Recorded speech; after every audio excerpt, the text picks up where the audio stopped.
come on, Grandpa. This isn't a museum. Move along. The laughter from behind the counter cut deeper than the words. The old man didn't argue. He turned, limping slowly toward the door, boots scraping against tile. 1 hour later, the street outside was no longer quiet. 12 black SUVs rolled into town at midday, engines humming, windows tinted, doors locked. People on the sidewalk froze, staring as the convoy aligned in perfect formation outside the gun shop. The doors opened. 12 men stepped out, deliberate and silent. No uniform, no fanfare. Yet the weight of their presence was heavier than any weapon on the racks inside. And in seconds, the clerks who had laughed would realize exactly who they had mocked. Before we dive into this story, where are you watching from? Let us know in the comments. Welcome to Grateful Stories, where tales of compassion and kindness are told. Let's uncover what really happened. The parking lot was quiet when the first black SUV rolled in. Its windows were tinted, its engine humming low. Then another vehicle slid in behind it. Then a third, doors locked, headlights dim. 12 men stepped out in sequence. No one rushed. No one raised a voice. Their presence alone made the air feel heavier, as if the whole street stopped to watch. They crossed the sidewalk and pushed through the door of the gun shop. The bell above the frame chimed softly. But even that sound felt strange, like it didn't belong to them. The clerks behind the counter looked up, confused, not realizing what was about to unfold. What brought a dozen Navy men to a small-town gun shop at noon on a Tuesday? Why did they walk with that weight, that silence, that intent? The answer stretched back just 1 hour earlier. 1 hour before, at 10:57 a.m., the same glass door had opened to a very different sound. An older man stepped in, boots scuffing against the floor. He wasn't looking to make a scene. He was simply carrying his years, and a limp that spoke louder than words. His name was Thomas Riker, 77 years old. Once a senior chief special warfare operator in SEAL Team 9, though no one in the shop knew it. He lived quietly now in Marble Creek, Montana, a town small enough that faces blended into routine. His clothes were plain, faded jeans patched at the knees, a leather jacket with worn edges, a ball cap pulled low, the stitching almost gone. The only thing sharp about him were his eyes, blue and steady beneath the brim. Riker had come for one reason. On the back wall of the store hung a replica of the M1 Garand. Real stock, full weight, the same rifle he had carried half a century ago through jungles and deserts. He only wanted to hold it once more. He walked slowly to the counter, each step deliberate. His hand rested on the glass display as he waited for one of the young clerks to notice. The first looked up from his phone. His smile was rehearsed, impatient. Need something? Sir Riker nodded once. The Garand, that one, back wall, stock model. His voice was calm, without demand. The clerk blinked. That's a collector's piece, not exactly the kind of thing you'd want to fire. I didn't ask to fire it, Riker said evenly. Just want to hold it for a moment. Been decades since I touched one. The second clerk, a little older, but with the same smirk, leaned on the counter. That rifle's heavier than it looks. Pops, might be rough on your back? The words hung like smoke. Riker didn't flinch. He looked at the weapon, then back at the young man. I carried one across 2 continents. I can manage it across a showroom. But the tone of the room had shifted. The first clerk laughed louder than needed, as if putting on a show. All right, Rambo, unless you're buying, you're just standing in the way. We've got real customers coming. The second one joined in, shaking his head. We're not a museum. Grandpa, move along. It was enough to draw attention. 2 younger men browsing ammo glanced over, then chuckled along, eager to join the mockery. To them it was harmless. To Riker, it was familiar. He looked down at the counter. His jaw moved, as if he wanted to say something, maybe to remind them of who he once was. But he didn't. He had long since learned that arguing never changed ignorance. Understood, he said quietly.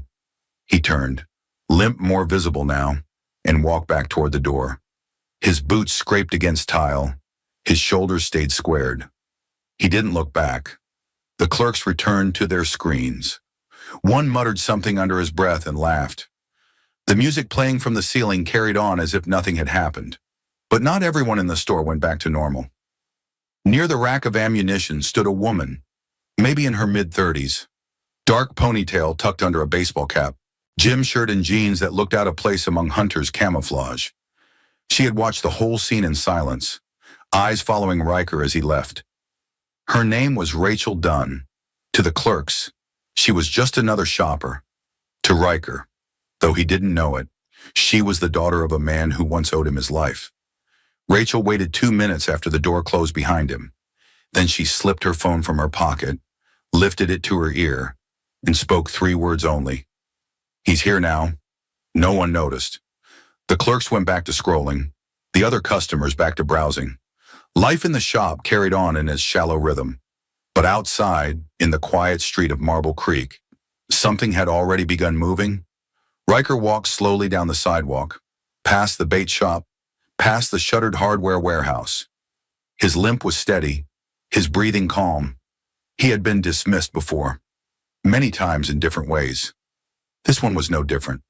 Still, the sound of their laughter clung to him, not because it hurt he had endured worse, but because it reminded him how easily memory fades, how quickly sacrifice becomes invisible. He reached the corner, turned left, and disappeared from view. Back in the store, the minutes ticked by. The clerks remained oblivious, swapping jokes, glancing at memes. They had no idea that the next hour would undo everything they thought they knew about the man they had just thrown out, because Thomas Riker had walked away in silence. But silence, in his world, had never meant defeat. It had always meant something else, something waiting. And exactly 60 minutes later, 12 men would arrive to remind them of that. At 11:52 a.m., the street outside the gun shop shifted. 3 matte black SUVs slid into place in a perfect line, engines idling. They didn't park like customers. They parked like a formation. No music played. No doors opened at first. The hum of their engines filled the silence. People passing by slowed their steps, unsure if they were supposed to keep walking or stop and watch. Then the doors opened in sequence. 12 men stepped out, each movement measured. No uniforms, no helmets, just pressed shirts, jackets, jeans. But the way they carried themselves erased any doubt. They didn't glance around. They didn't smile. Every pair of eyes scanned the block in small arcs, trained by years of instinct. The way they held their shoulders made even the air feel more rigid. Someone across the street paused, grocery bag in hand, staring at the sight. You could tell in the way her eyes widened that she recognized something she couldn't name. Civilians couldn't describe it, but they felt it. Inside the shop, the clerks were still scrolling on their phones. They had no idea the outside world had already changed. A quiet tension pressed against the windows, like fog about to break through. The 12 men crossed the sidewalk without hurry. Their boots struck the concrete in rhythm, a cadence no one could miss. They didn't need a drum beat. They were the drum. The door chimed as they entered. Not one, not two, but all 12 filing in one by one. The bell's simple note felt wrong in the moment, too small for what had just stepped inside. The younger clerk looked up lazily from his stool.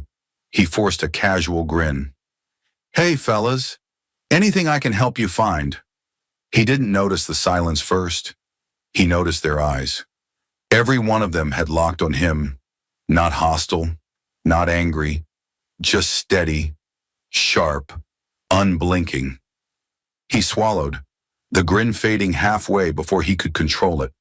From the group, one man stepped forward, older than the rest, his hair silver at the edges, his jaw square, his back straight. On his chest glinted the unmistakable gold of a SEAL trident. Commander Nathan Hale, 30 years in service, decorated, scarred, and very much the kind of man who didn't need introduction. He stopped just short of the counter. He reached into his jacket and set something down.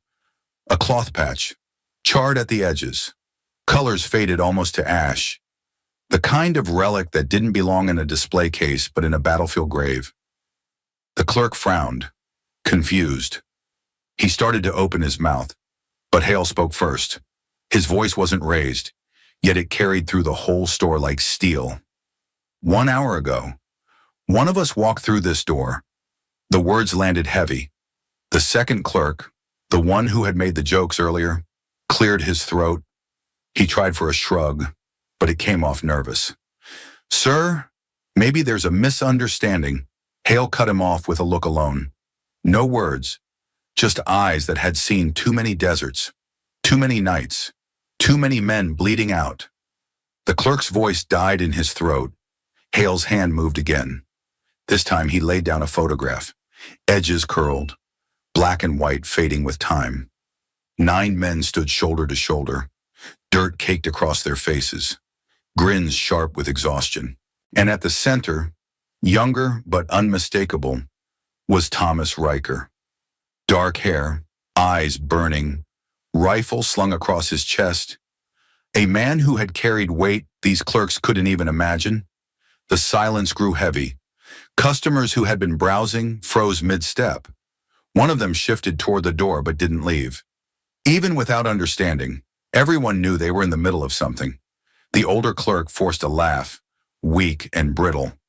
Look, we didn't know who he was. He didn't say. Hale's voice dropped. Lower, steadier. He didn't come here for recognition. He asked for nothing. He only wanted to hold a rifle he carried longer than you've been alive. You laughed at him, called him names, sent him away. The words weren't shouted. They didn't need to be.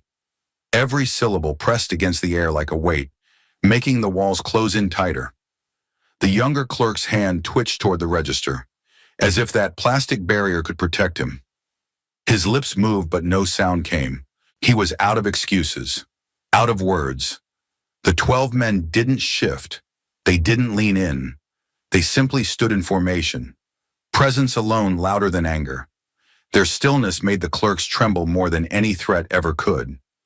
At the ammo shelf, a customer lifted his phone. He didn't record video, just one photograph, quick and quiet, the lens catching 12 figures lined across the counter. That image would not stay hidden long. No one spoke further. No one needed to. The truth was already hanging in the air, undeniable and heavy. The lead clerk's breath came shallow now. His earlier arrogance drained away, leaving only a pale face staring at the relics on the glass. The scorched flag patch, the faded photo, the man in the middle they had mocked. Hale gave a slow nod, as if confirming a fact that needed no more debate. Then he stepped back in a line. The other 11 adjusted with him. Movement seamless, practiced, automatic. They didn't slam the door on their way out. They didn't touch another thing. They left behind only silence, and silence was enough. Outside, and the engines of the SUVs were still running. A handful of people had gathered on the sidewalk, pulled by instinct more than curiosity. They didn't know who the men were, but they knew better than to interrupt. When the 12 exited, the crowd parted on its own. Phones came out, but slowly, cautiously. No one shouted. No one dared call out. The air was too heavy for that. The 12 re-entered their vehicles without a word. Engines revved, tires shifted, and the convoy rolled away in the same order it had arrived. In less than 5 minutes, the ghostly visit was over. Inside the gun shop, no one moved right away. The clerk stood frozen behind the counter, the patch and photo lying where they'd been placed. Every second stretched thin, the silence louder than the country music humming faintly from the ceiling. What remained wasn't anger. It wasn't revenge. It was truth, laid bare on the glass, and it was more than enough. By 2:04 p.m., the first photo appeared online. It was grainy, snapped from near the ammo shelf, but its weight was undeniable. 12 men, shoulder to shoulder, facing 2 clerks who looked pale and frozen. The caption was short, typed without flourish. When one of us is disrespected, all of us arrive. No hashtags, No tags, just those words. That was enough. Within minutes, the image spread through veteran forums. Old Marines, Army Rangers, Navy divers, everyone shared it without explanation. A flag emoji, a salute, sometimes nothing at all. Silence carried further than arguments ever could. By 2:30, the comment section began filling with questions. Who was the old man? What had happened in Marble Creek? Why did 12 SEALs march into a gun store in formation? The mystery only fueled the fire. At 2:42, a name appeared. Someone recognized the face in the photograph on the counter. Thomas Riker, a name many hadn't heard in decades, but one that triggered memories in men who had once served under him. The thread exploded. One comment read, "He was my commanding officer in '87, never spoke of himself, but he'd walk point through the worst fires so his men didn't have to." Another wrote, "If that's Riker, then we're looking at a ghost." Nobody ever saw his name in the papers, but everyone in the teams knew. Soon, old fragments of files were dug out, scanned documents posted by men who had once carried them in their rucks. Riker's name appeared next to missions that sounded more like myths than official records. He had led extractions in Central America, 39 confirmed operations in hostile zones. He had pulled 4 men out during a firefight in Panama, dragging the last one through waist-deep mud under tracer fire. His file listed Silver Star, Purple Heart, multiple Navy commendations, but no interviews, no books, no self-promotion. Someone uploaded a faded photo from Mogadishu in '93. Dust, chaos, burned-out vehicles. In the frame was a younger Nathan Hale being dragged to safety. The arm hauling him clear belonged to none other than Thomas Riker. The comments turned into a flood. Men who had never met Riker still wrote as if they owed him something. "He's the reason I made it home. Not directly, but because he trained the man who saved me." Legacy spread wider than blood. By 3:15, the local news station picked it up. The headline was stripped bare. Veteran asked to leave shop. 1 hour later, SEAL team arrives. No drama, no extra adjectives. The facts alone carried the weight. Television anchors spoke his name carefully, as though testing it. Thomas Riker of Marble Creek, Montana, retired senior chief. Decades of service, decades of silence. They admitted their own archives held little more than fragments. In Marble Creek itself, the shift was immediate. Cars began pulling into the gun shop parking lot, not to buy, but to stand. Some went inside, some just lingered on the sidewalk, staring through the glass. The store manager, pale and shaken, placed the M1 Garand on the counter beside the photograph, behind the glass case. It looked less like merchandise and more like a relic in a shrine. Customers didn't ask for prices. They asked questions like, "Is that really his rifle? Is he coming back?" An older Marine entered quietly. Desert Storm veteran, jacket zipped high, hat tucked low. He stood at the counter, eyes fixed on the photo of 9 young SEALs grinning through exhaustion. He didn't speak. He simply raised his hand in salute, held it for a long breath, then walked out without a word. By 3:40, radio hosts were calling it the Marble Creek standoff, though no shots had ever been fired. Callers phoned in, sharing half-remembered stories. Rumors of Riker's missions that had never reached public eyes. On one broadcast, a gravel-voiced veteran broke down. He was the kind of man you followed into hell because he'd already been there and come back. Listeners drove in silence, some pulling to the shoulder just to take it in. The storm reached national veteran groups by late afternoon. Thousands of shares, captions repeating the same line. When one is disrespected, all appear. The photo became more than an image. It became a mirror of loyalty. And then came the interview. A reporter tracked down a woman who had been in the store during the incident. She refused to give her name, but her voice trembled through the recording. She said she had watched the old man leave in silence, humiliated by laughter. She admitted she had made a call moments later. 3 words only.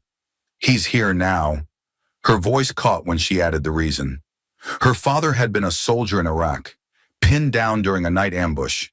He should have died there, but he didn't because Thomas Riker dragged him through fire, refusing to let him go. The revelation reshaped everything. It wasn't chance that 12 SEALs appeared an hour later.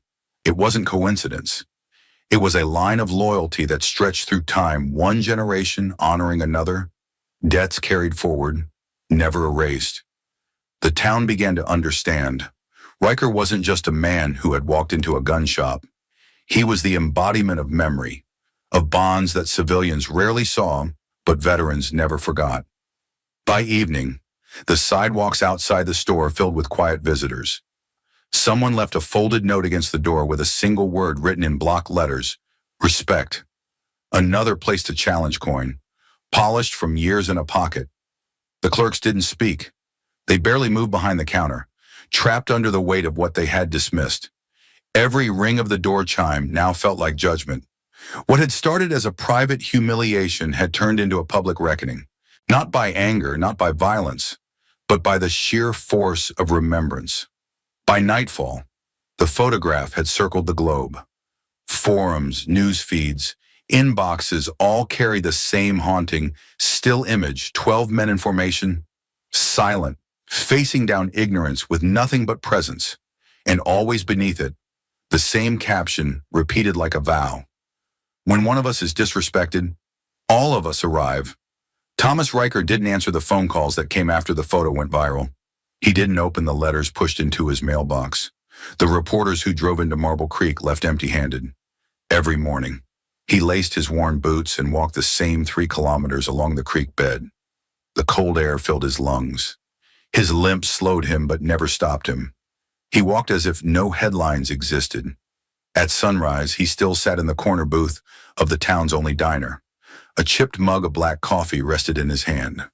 He drank in silence, watching the window fog with steam, same as he always had.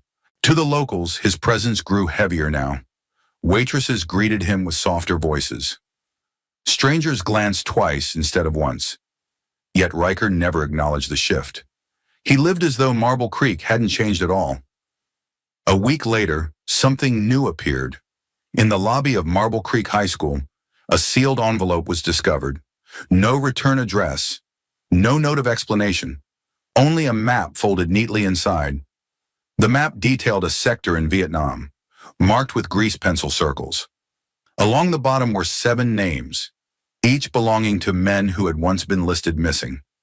The handwriting was steady, practiced, unsigned. The history teacher who opened it didn't need confirmation.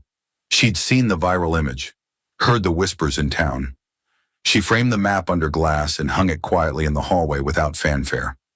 Students walked past it the next day, some pausing to stare.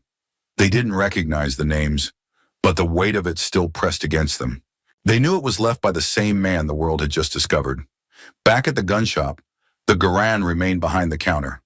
The scorched patch sat in its own display, next to a single line of text written by the manager, for the man we didn't recognize, and the brothers who reminded us. Veterans from neighboring counties began visiting. Some left unit patches, some challenge coins, some just stood and saluted. The shop no longer looked like a store. It looked like a memory. Riker never went back. He had no interest in shrines or apologies. His world remained small, the creek, the diner, the morning walks. He let others carry the story while he stayed silent. 2 weeks later, the silence shifted again. It was a gray Thursday morning when the diner's door chimed open. One by one, 12 men entered. The same men who had filled the gun shop with presents. They didn't wear uniforms this time either. Jeans, jackets, boots, ordinary clothing. Yet everyone inside the diner recognized them instantly. Conversations cut off mid-sentence. Coffee cups hovered in midair. Riker looked up from his mug. His face betrayed no surprise, only recognition. His eyes moved across the line of men until they settled on the youngest of them all. The young SEAL, barely past 20, cleared his throat. His voice carried respect that age couldn't fake. "Sir, if it's all right, we'd like to sit with you."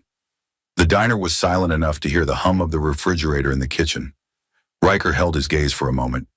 Then he gave one slow nod.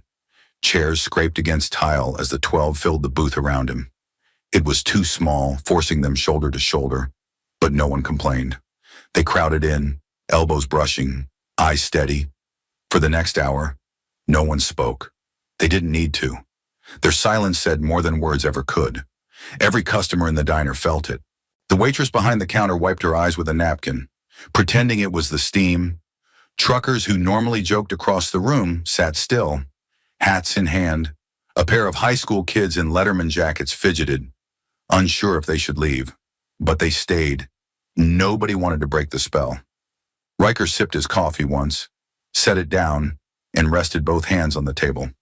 He didn't try to fill the silence either. He understood it better than anyone. Silence was how respect lived. After an hour, the men began to rise. No sudden movements, no handshakes or speeches. They stood one by one and filed out the door in the same calm rhythm as before. The youngest lingered a moment, giving Riker a small nod. Riker returned it. No words exchanged. Then the young man followed his team out into the morning light. The door chimed shut. Engines roared faintly outside as the SUVs pulled away. But inside, the air remained charged, as though the silence they left behind still filled every corner. Riker stayed seated. He lifted the mug, finished the last swallow of coffee, and set it down again. Around him, the diner slowly returned to normal, though nothing truly felt the same. Nobody knew what thoughts ran through his head in that moment. He didn't smile, didn't frown, didn't shift his expression at all. He simply sat, a man who had lived more than he ever said. From that day forward, Marble Creek saw him differently. He was no longer just the quiet old man with the limp.